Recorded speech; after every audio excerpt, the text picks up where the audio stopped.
What's up, welcome back to Nowstalgia. Dave here with a review of Blades of the Guardians, the new Chinese wuxia action film from Hong Kong film legend Yuen Woo-ping. Blades of the Guardians, released in the Chinese Lunar New Year period, much like Pegasus 3 and Scare Out, which I've already reviewed.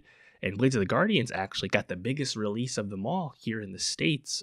It's certainly the widest release. It's actually still playing, into its, coming up on its third week, which is pretty cool and pretty uncommon, as we've been talking about. Blades of the Guardians, of course, though, is very significant. The film, of course, stars Wu Jing, who is one of the signature leading men in the Chinese film industry today. But because this film is directed by Yuen Woo-ping, that's just really exciting. And Woo-ping is 80 years old at this point. This could be his last directorial effort. And while his films as a director have certainly been more up and down, he is, of course, legendary for his very long-running career, starting as a, action choreographer in Hong Kong, working with Jackie Chan in the early days, and of course, very famously, most well-known to people in the States, being the action choreographer for The Matrix, Quentin Tarantino's Kill Bill, and of course Crouching Tiger, Hidden Dragon, which to me is the absolute undisputed GOAT when it comes to wuxia movies. And Wu-ping ended up, he's involved in a ton of movies. You look at his credits, there's a ton of stuff there. He worked a lot with Jet Li, and Jet Li actually makes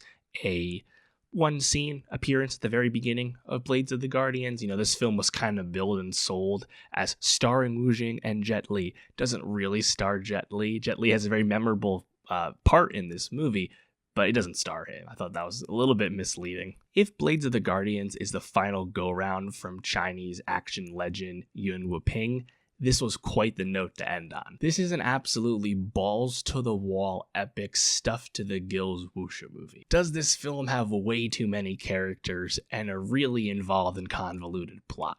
Absolutely. Does that matter a lick when you're watching this movie? Certainly not. This movie is such a blast to watch because the action in this movie, the wuxia action, is epic. The wire work, the slow-mo, the hand-to-hand combat, the use of swords and every other weapon under the sun, everything you expect with this genre of movie is expertly executed in this movie.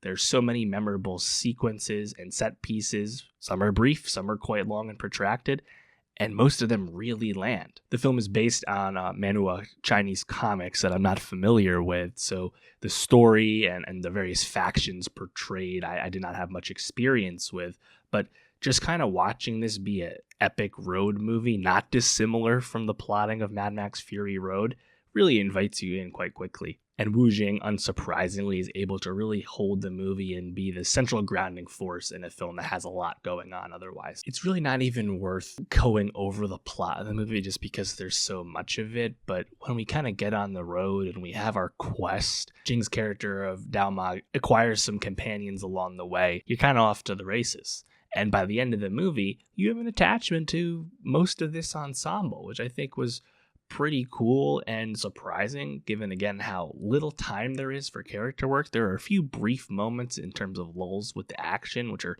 incredibly necessary for how this movie flows, but there's not a ton of those. And there's some flashback scenes. There's a lot of backstory that gets backfilled as the movie progresses. There's a lot going on. There's a lot of factions. There's a lot of good people, bad people, different types of bad people. They want different things, but they're after the same person, everything in between. There's a lot of stuff here. But hey, I had a good time. A lot of the characters, a lot of the side characters, pretty memorable. I thought Zhang Jin, who plays the two-headed snake, this kind of bounty hunting swordsman, not dissimilar from Dao Ma, who's also a bounty hunter. Very reminiscent visually of Rurouni Kenshin, the Japanese anime, but I like that character. I like that dynamic as him and Dao Ma start with a truce and then actually develop a bit of a professional bond as the movie progresses. I like Chen Li Jun as Ayua, who is the daughter of the village elder who Dao Ma has basically taken the mission from, and she tags along. I think there's a lot of cool scenes on horses and cool action on horses and things like that. There's an epic scene with a sandstorm, and I thought the CGI actually was pretty compelling with that. The reason you're able to just roll with this movie, though, above all else, is because the action has real texture to it. This is wire work. This is wuxia, of course, but it's still elegant and it's also still grounded as far as, wuxia flying through the air action can be grounded. It all felt of a piece and it felt purposeful. And yeah, it's pretty cool. The film is actually set up to have a sequel, given, of course, there's many other comics. I would not be shocked if they made a sequel, maybe with a new director. We've seen Chinese movies that find a modicum of success to quickly pick up sequels, right? The Wandering Earth movies, the Pegasus movies. This movie is not at those levels, even close, box office wise in China. It's, paling behind Pegasus 3 right now.